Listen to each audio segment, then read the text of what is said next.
Welcome to the Workshop Therapy Podcast. I'm your host, Andrew, and today joining me is Mr. Brad Harrison of Brad's Custom. Welcome to the show, Brad. Thank you. How you doing, Andrew? I'm doing pretty good, actually. We just had our brief pre-show chat there and talked a little bit about moving. I'm kind of on one of those half highs, half low because of how fast my shop sold. I was kind of thinking that maybe I'd have a couple months or a month at least of prep time, but now I have a month to get it emptied and moved. Yeah, that like you said, maybe you should have charged a little bit more, but if you would have charged like $1,000 more, you probably wouldn't have sold it for another 6 months. Well, and that's always the delicate balance, right? I'm like, I did sell it. I sold it for more than any of the other lots that are around me are for. So, and I made a good chunk of change on it from when I bought it, so I'm not going to complain at all. But yeah, now I have to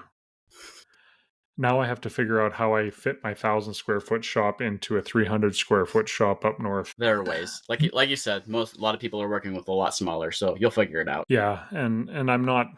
I mean, it's not like it's going to be too bad either because I can just stash stuff over at my parents', which won't be very far away, or my brother has a heated shop a mile up the road too, so won't be the worst thing in the world. But anyway, yeah. So you've in our pre-show, you said you moved around a little bit too. What Alaska? What were you doing up there? I went there for a girl. And then she came back to Oregon, or you realized that it wasn't a match made in heaven? Nope, we're married now, and she came back. No, it was funny because we went to school together. She lived in Oregon with me up through junior high, and then she moved up there with her mom. And we never talked, but in junior high, we signed each other's yearbooks. Don't remember each other from it at all. And then back before Facebook was around, in the MySpace days, she just started messaging me hi, and we talked, and I was in a place in my life where it was just easy to say, well, let me load everything up and drive the Alcan Highway in a 24-foot U-Haul in the middle of winter time. And that was a crazy trip. That's where I found out about the frost heaves and the number of flags you want to count when you see frost, when you're coming across them.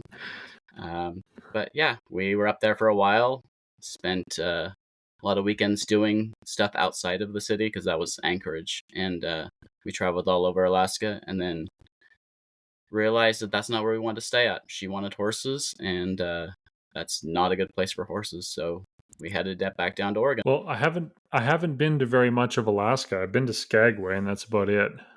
But I've been all over Oregon, and I think you made a good choice. Yeah, with all the places that I've lived, I enjoy it. It's got good weather, good people. Yeah, it's kind of like the best of the West Coast because you're far enough south that you don't actually get a real winter. Well, I guess you do more so because you're a little bit more inland, but like what are you? You'd be about 2 hours from the coast, 2.5 hours? 2.5, 3, depending on what traffic is ahead of me. Yeah, and so you can get to the coast and go out to the coast for the day. Makes it for a long day's driving, but you can go out to the coast for the day any time of the year. And then you got some world-class skiing in your back door, so you kind of got the best of both worlds. And you're far enough north that you're not in California. Yeah. You're far enough south that you're not in Washington. Yep. Far enough east that I'm not along the whole crowded corridor, I-5 corridor of Portland, Eugene, Salem. Yeah, that being said, that Willamette Valley, man, that's some of the prettiest places in the world there. It is. It's a great place to visit, but it gets slimy. It's wet and slimy and moldy. And where I'm at here, they consider it 300 days of sun and very dry climate. I put stuff outside that should rust and everywhere else I've lived, and a year later I come back and there's hardly even surface rust on it. So I can't complain about that. Yeah, that's one of those things where it's really dry around here as well. and you hear people on the social media talking about, oh, what do you do about Rust? What do you do about Rust? Like, nothing. Yeah. I yeah, I just put my stuff in my shop and it's done. Waxing the table saw? Why would you do that? Yeah. Yeah. I do actually wax my tools, but it has nothing to do with rust prevention and everything to do with just making things smoother. Yeah. Yep, just throw some wax on my joiner and on my planer. I do too. It's just it's not needed for the most people do it for the rust, and I've seen that people talk about just setting a cup down on the top of their table saw and the rust rings, and that just doesn't happen around here. Yeah.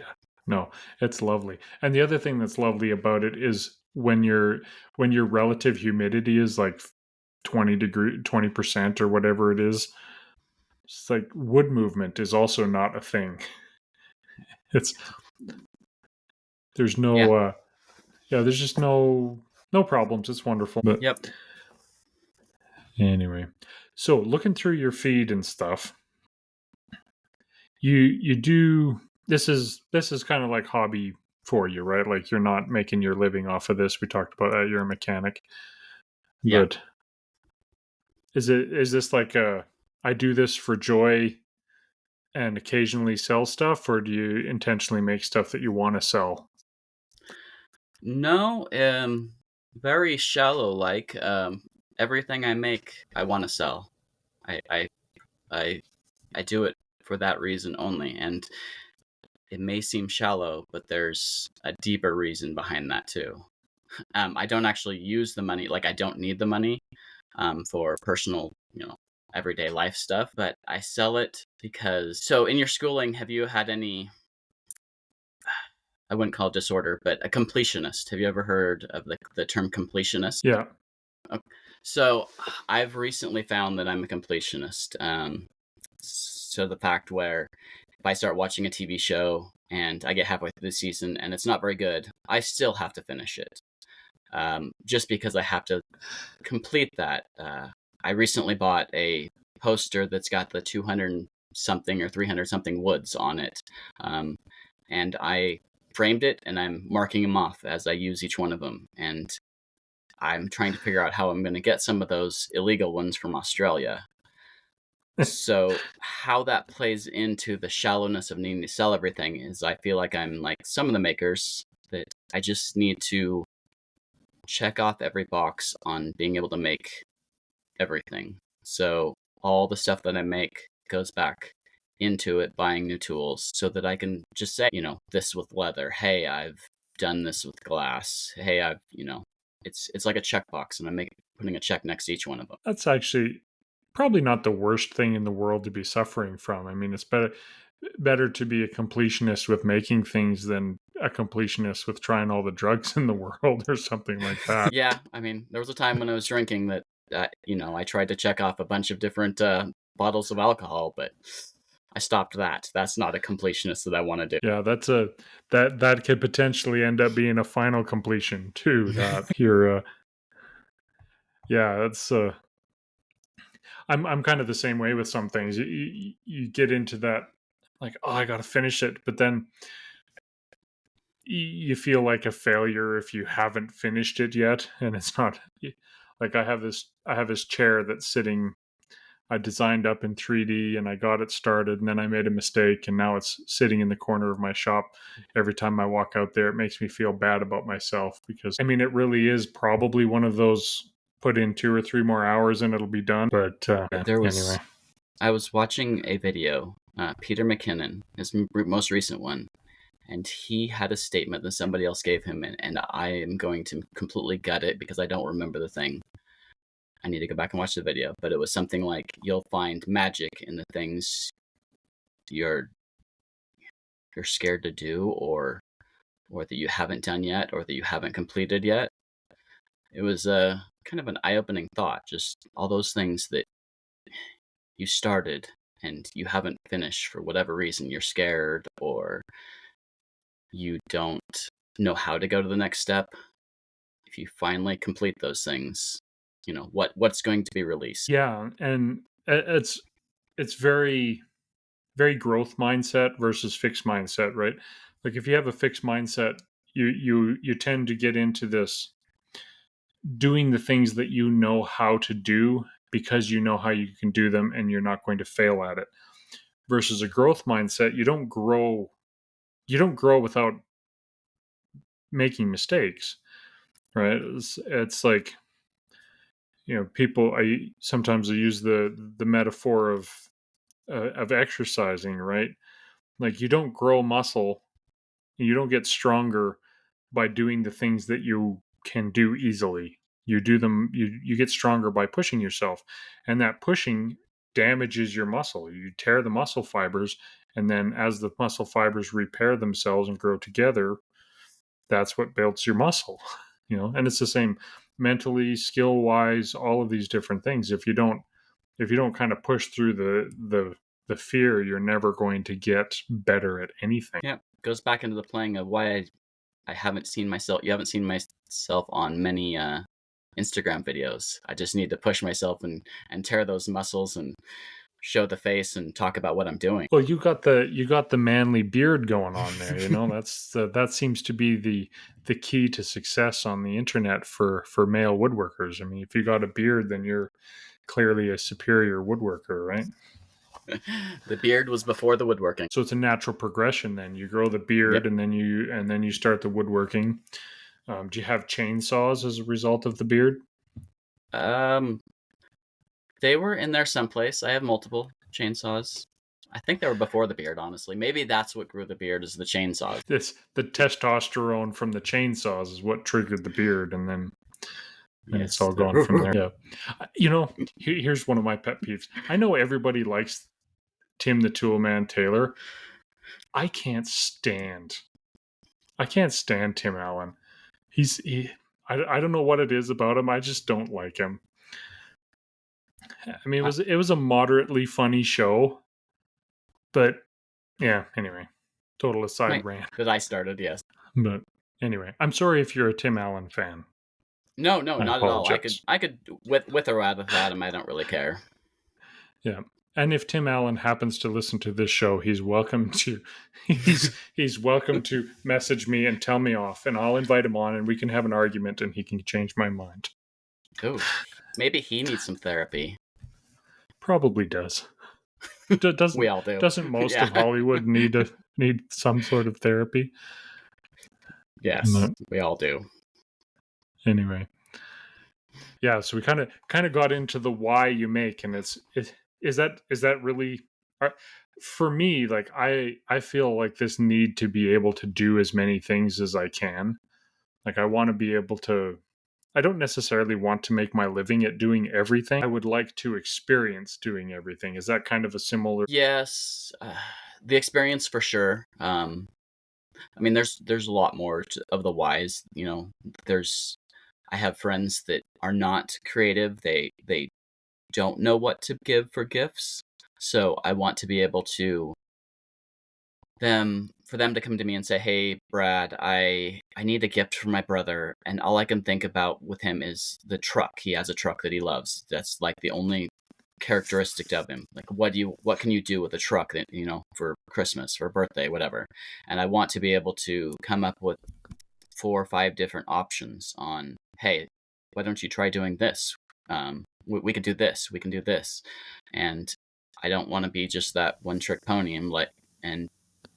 I started off doing a lot of plasma cutting. Like, I'm a metal guy mostly at heart, and I have a plasma CNC machine. And so I was cutting signs and doing 2-layer and 3-layer signs with my plasma. And I just didn't want to offer him only plasma cut stuff. I mean, sure, I could do it, but he came to me and, asked me this Christmas time, and he wanted something simple. And I took that picture of the truck and I put it on a Yeti tumbler and put, his nickname underneath it. And it was something simple, which is all he wanted. But his brother loved it. He loved it. Everybody loved it. And next time he comes to me, I'll give him another option of making something. Yeah, I was going to ask if you had a plasma CNC, because the one post you have pinned on your profile is the cow one. Yep. And that's so you have do you have a laser as well that you do the engraving with? Or?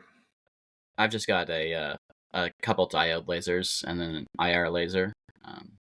In the purchasing of this year, hopefully to have a CO2 and a fiber laser. Get all the toys, and then you can. I am most upset by the fact that I don't think I'll ever be able to afford to pay for all the propane of having a glass blowing cauldron or whatever you want to call it. That you always have to keep it molten. Because I would love to do glass blowing, but I just know that that's just something you have to do all the time, and it might be something I go 6 months. If I were to have the kid, it would be 6 months before I do the next project on one, because that's just how I jump around a lot. It'll be plasma, laser, CNC, whatever I want to do next. Got the maker ADD problem. That's the. Yes. I mean, I give props to people who can focus on one specific thing and just become absolute masters of that one thing. But for me, I'm kind of the same as you. I want to try a little of everything. I'm like, yeah, it would be really cool to do some glass blowing, and it would be cool to have the tools. But yeah, there are certain things that you have to justify a lot of expenditure in order to do that. But yeah, that's kind of where the one downside of living farther from larger centers is there's like I know like Portland, for example, I'm pretty certain at one point I looked into like a glass blowing studio there that you go in, take classes and things like that. But when you live 3 hours away or 6 hours away, depending on where you're at, it's like, do you 3 days to go do 2 hours worth of glass blowing, right? Yeah. Luckily, I've ingrained myself in this local community, and I do know a lot of the artists that aren't in just the metal world. In fact, I actually have a cross the street neighbor that's a glass blower that I've only talked to because his dog has escaped and ended up on our property. But since then we've talked, and we'll probably be visiting each other's shops. But I can't even hardly see his house from my house, so we keep to ourselves out here. That's just what we like to do. Well, but there you go. That's I mean, and that's the wonderful thing about social media and community and stuff too. Is you never know, the guy next door might be a glass blower. He might be the guy with the plasma CNC, and that's sometimes where I get stuck too. Is I think to myself, well, I can't do that because I can't do that, and I forget to say, well, my neighbor probably can, or I know somebody who can, and I think most people are willing to share their knowledge and their experience with you. But anyway, so how long have you been doing the making thing? You said you're a mechanic by trade, so you pull wrenches and you started doing this as something to do something else, or what? Yeah, I started just wanting to make stuff basically for gifts. I hated the buying stuff for the family, and my family's not bougie where they needed anything special. So I just started, I think with that, it was like welding horseshoes together. I think one of the first things I made for somebody was my adopted daughter, Cowgirl, wanted, she needed a place to put her boots. And so I took some horseshoes and made one of those boot stands, boot holders out of the horseshoes. And then it just progressed for a while, just only making stuff for gifts, never selling anything. And then I think it was the plasma cutter. I bought it on a whim. One guy at work actually borrowed my handheld plasma cutter, and he was trying to cut out shooting target stands. And I just had a little bit of extra cash from some bonuses at work and ordered a plasma cutter, or the CNC table, and made some for him and some other friends. And then I'm like, well, let me see if I can pay for this plasma cutter. And so I sold some more of them target stands, and then just turned on the signs, and then it just kept going. It started rolling downhill from there. Well, it's always good. And that's where going to like the poor craftsman blames his tools. There are some times when the tool really does matter, because yeah, you could probably do everything you do by hand with just a regular CNC or plasma cutter or or even with an angle grinder and a file, or an acetylene torch even, but it's just not economically viable. You know, Yeah. you're never going to, doing it any other way, you're going to spend 10 times the amount of time, and then nobody's going to be able to buy it. Yeah. Yeah, I enjoy more of the finished product than the actual getting there, I think. I mean, even with so getting there at the end is a lot better. So even with the cutting boards I make, I run the juice grooves on the CNC. Um, it just super fast, less sanding. Um, I like the digital part of it, I guess. There's a Yeah, it's the two schools of thought then too, is yeah, find joy in the journey, or is it about the destination? And I'm kind of with you on that actually. Is I enjoy the ability to have an idea, and then the idea is there. And so I'm not, as much as I've done like the hand tool practicing, and I do enjoy doing hand tool work, I also I like the efficiency of being able to do to do certain tasks, you know. And that was actually one of the goals behind my last year before, whenever I started doing the hand tool a day thing. uh it wasn't necessarily I'm going to get better at hand tools for hand tools sake, as much as it was, there are some things that if you're good at hand tools, you're just going to be faster doing it that way because you don't have to set up a machine. But if you're going to batch out a bunch of things, then that process reverses. Yeah, I can understand that. Lack of time. I work a long day, 5 days a week. I think that plays into a lot of my stuff. Is if I were to do hand tool stuff, I don't feel like I get a lot of stuff done. So Yeah. And that's, and again, like like I said, it's use specific, right? Like for me, it was, I want to start incorporating more angles and stuff into a piece of furniture.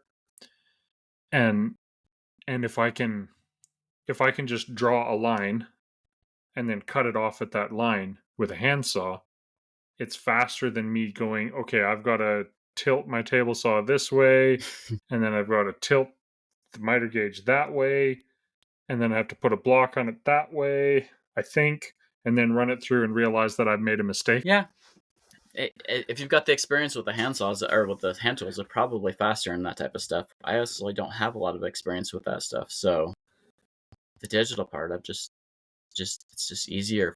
It works in my mind better. Yeah, and that's, I'm constantly in that back and forth dichotomy, because it's like, I know I could probably do this in a hand tool way relatively quickly. However, when I'm doing the thinking about it, I'm not out in the shop. I'm sitting here in front of my computer doing a course or something like that. And so then I end up doing it on the computer digitally. And so then the file's ready to go. And I could throw it out onto the scene. But yeah. So that's your why, huh? That's why you do the making. You just started just making GIFs. I think, Yeah, does and that come down to like relationships with people? I know a lot of people, me anyway, I don't necessarily care if somebody gives me something, but I can appreciate the time that somebody took. You know, like if you give me a gift card to Subway, I'm going to say thank you. Or if you give me a gift card to Lee Valley, I'm going to say thank you slightly more, because obviously you at least took the time to recognize that he probably eats food. He's a woodworker. He'd probably buy something from Lee Valley. But if you give me a hand turned pen, for example, that you made, even if it's a piece of crap, I will appreciate that more than a gift from, or a gift card, or even a purchased specific gift, specifically because I understand that you took time to make something. Do you kind of feel the same way about that, or? yeah, oh yeah, they're definitely custom made, and that's I guess that goes along with one me wanting to be able to help other people figure out what they want me to make for for as gifts, but the stuff that I give has like my daughter, she loves arrows and feathers and ferns, and so there's a little bit of a feather or fern or arrow engraved, or there's a theme to it, and it's just not that generic gift that you can walk into Walmart and buy. It's something personalized to that person, and it, there's probably something more into it psychologically than that, but it's just something that they aren't going to just throw away. That's at least that's what I hope. I hope it's something that goes along with their personality. I guess that's what it is, and they're going to cherish. Yes. Well, yeah, and that's kind of what I mean is like you obviously have to put thought into it. Like so there's a time investment versus flipping through a catalog or flipping through Amazon or whatever and going, "Oh, hey, that's cool. They'd like that." And then push send and it's on its way, right? Yes, exactly. Yeah. Yeah, so the past 2 years I've taken to learning a new skill um, right before the holidays, and I used that skill to make something for everybody in the family. And we don't all exchange gifts, but I just use my family as to be able to give the first gifts to, because they always say don't sell your first items. So this year my learning at Maker Camp was I turned some pens, and I decided that turning was going to be my gift giving this year. And each one of them, like I just ordered 14 pen kits, and each one of them was personalized, even down to the wood. Like I know this black and white ebony looks like horse fur, so it's going to go to the daughter, and the rest of the pen was a horse, a cowboy themed, pen. So down to colors, yeah, it just turns into personalization. It's a great thinking exercise, I think, too, to try to figure out what goes with that person's personality or what do they like, and so they can have that enjoyment, I guess, in opening it. I guess that's one of the big whys too. Like I say, there are so many different whys that why I do this, and I can't tell you the exact reason. The main one. They all flow together, I think. Yeah. And that's probably true for most of us, I think, is like we have like an overarching general why maybe, but it's really composed of all of those small. I like the ability to personalize things, and yeah, and if you're buying something from Walmart, is you know there's a million others of the exact same thing out there. So if you can just take it just one step further than that, you've made something unique for them, and then you have I think in a sense maybe given a part of yourself to them via that, more so than if you're buying something from Walmart or wherever. Yeah, I see that. So do you have any exciting plans coming up? Are you doing the Make What You Fear challenge with the Working Hands podcast guys, or Yes, and that one is. I'm gonna have to keep going on it. It's got me a little bit stopped right now because I mean it's supposed to be challenging. It's supposed to be make what you fear. Uh, I I love repurposing things, and I was going through a thrift store and I found a grandmother clock that this guy had a bunch of grandmother clocks and grandfather clocks, and they were like broken. So he was like he'd repair them. This one had a lot of the wood basically all around the clock top portion was broken off of it. I picked it up over a year ago, probably close to 2 years ago now, in the plans of doing this project, and this Make What You Fear is forcing me, is getting me to do this project, and I'm basically gonna take the clock guts out of it, and I am going to make the whole rest of the body out of metal parts, car parts.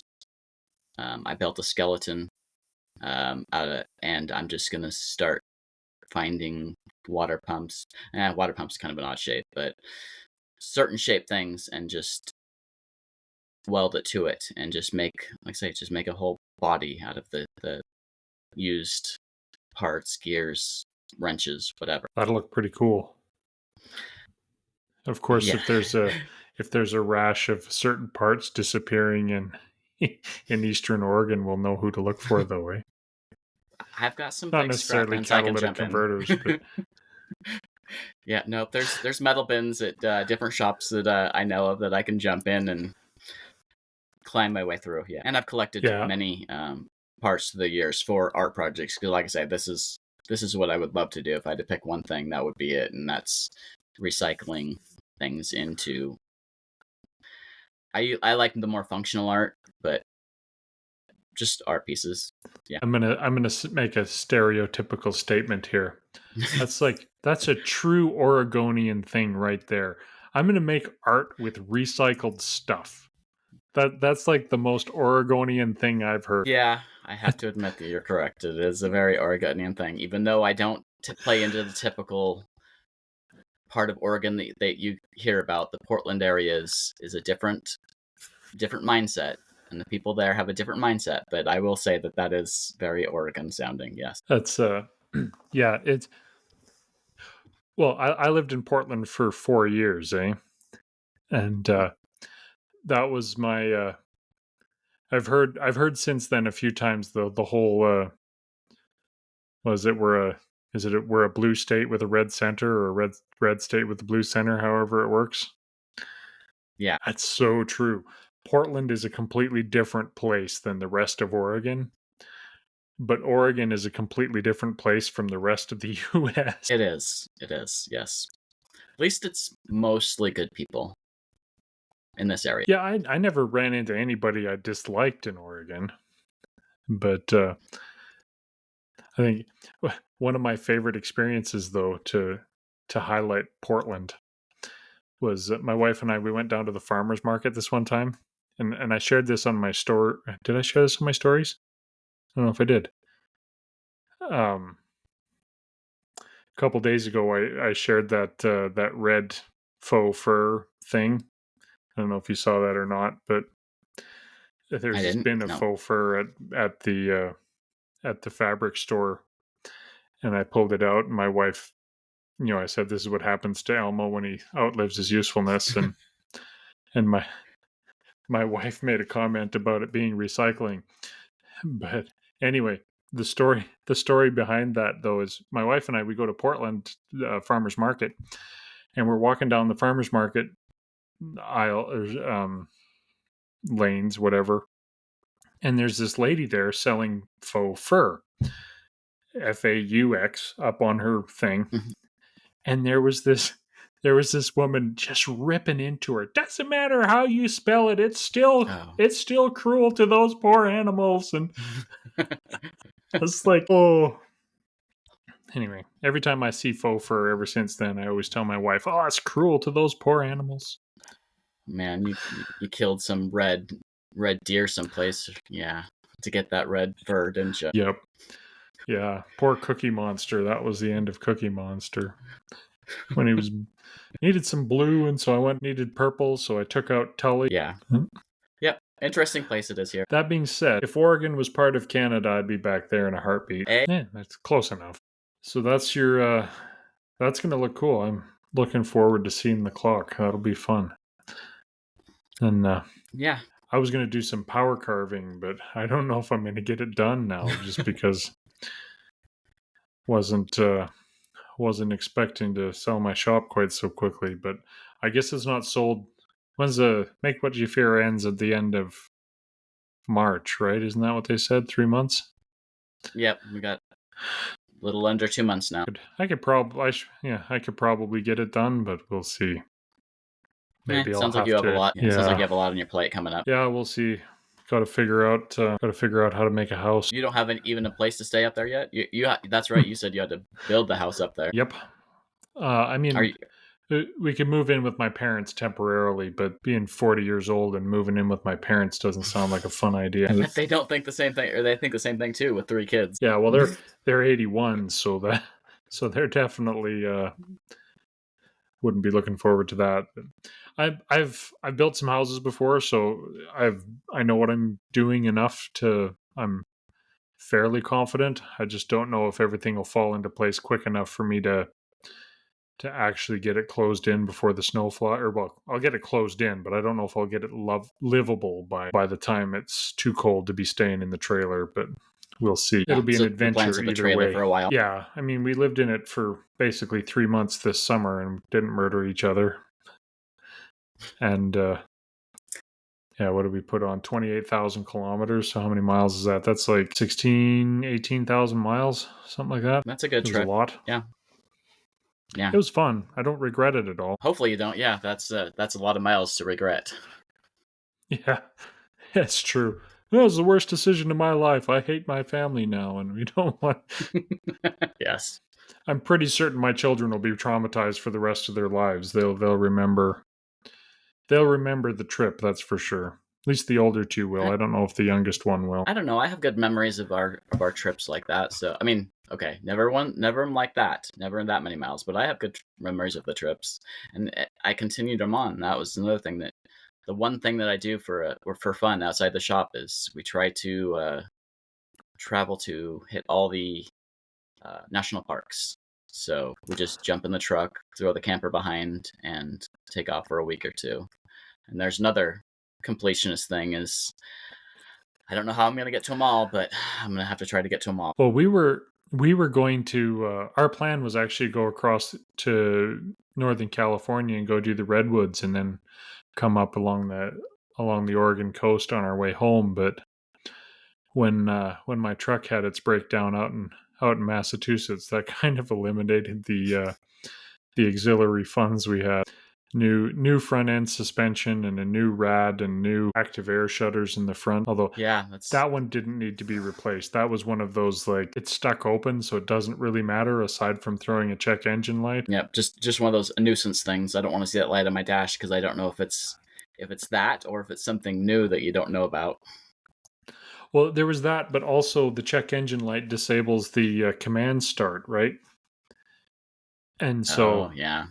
When it's minus 30 out, the command start is a very nice feature. Yes, it is. And so that was, I actually, the active air louvers on it had failed a couple years ago. And so, I guess almost 2 years ago now. And so I just kind of ignored it because I knew what it was and I knew it's not really a problem. But when they had the front end of my truck off and replacing the rad and all that jazz, I was just like, well, you might as well do it now. Yeah, but at least you got that American money, not having to spend the Canadian money on it because it was down in the States. Yeah, that was definitely helpful. A 30% exchange rate on top of the repair bill. Yeah. And actually that one kind of shocked me because I knew I knew pretty much what it would cost here because I've fixed vehicles before and I knew what the price was on a couple of the parts anyway. It's like dollar for dollar, almost the same price. And I was like, this is a 30% premium for me to get this fixed here. Huh. But being on the other side of the freaking country, I really didn't have a choice. Yeah, true. So, well, at least you had your brother around. Yeah, I just stole his truck for a bit, and that was all good. And it was actually nice because he's been living there for 20 years, I think. Yeah, he moved out there just before I guess so 18 years. He moved out there just before I got married. But anyway, so I haven't really interacted with him at all aside from the occasional phone call and occasional family reunion. So it was kind of nice actually spending a week there, getting my kids to meet my brother and spend some time. Anyway, well, it's been fun chatting with you. And I appreciate you taking the time to come on. Why don't you tell all the vast audience who doesn't already know who you are, where to find you, and all that stuff? Well, I go by Brad's Customs. It's Brad's_customs on Instagram. Really, that's about you find everything there. So no need to talk about anything else. That's good. Do you have any parting words of wisdom to share? What would you about finding your why in creativity, or any other parting words of wisdom you feel are important to know? Oh man, on the spot. How about an old? Now what is? Oh, come on! You said you were ready for anything. I was. Now I'm trying to remember how the exact saying goes. life will either polish you or grind you down depending on what you're made of. How does that go? Now, you just got me. That's what it is. Depending on what you're made of is whether or not life will polish you or grind you down. That's maybe not what you're made of, but maybe your attitude, I guess. Well, how you're made of what your attitude is a lot of the time, so. That's true. Very true. And on that bombshell, let's head over to the after show. Okay, see you there. So if you found anything from this episode to be helpful and you want to reinforce it for yourself, I'd like to invite you to share it with a friend in the next 24 hours. That'll help reinforce it in your mind, and it'll help those around you, which is always a good thing. So thanks again for listening, and now I'd like to say thank you to all the amazing patrons of the Workshop Therapy Podcast. You guys make the show possible. If you're finding the show helpful and you want to support it, there are a few tiers, including a simple $1 a month option to just say thanks. For $5 a month, you can get access to the patrons only feed that has a pre-show and a post-show, in addition to the regular podcast all in one feed. You all know that the good stuff happens after the official mics are off, right? If you can't support financially, I totally understand, but I'd love it if you left a 5-star review or told a friend about the podcast. If you have any questions or feedback, I'd love to hear that as well. Send it to questions@workshoptherapypodcast.com and I'll get it on the show. I want to say thank you to all the patrons of the Workshop Therapy Podcast, but especially to the founding fathers, and they are Mr. Matthew Serio from Argiano Serio, Mr. Brad Harrison of Brad's Customs, Mr. Keith Drennan of Blackthorn Concepts, Mr. Eric Peterson of Overall Maker Works, Mr. Brandon Millichamp of Tectonic Creations, and the one and only the Grant Alexander. So a special thank you to the founding fathers, and thank you to everybody who supports and shares the Workshop Therapy Podcast.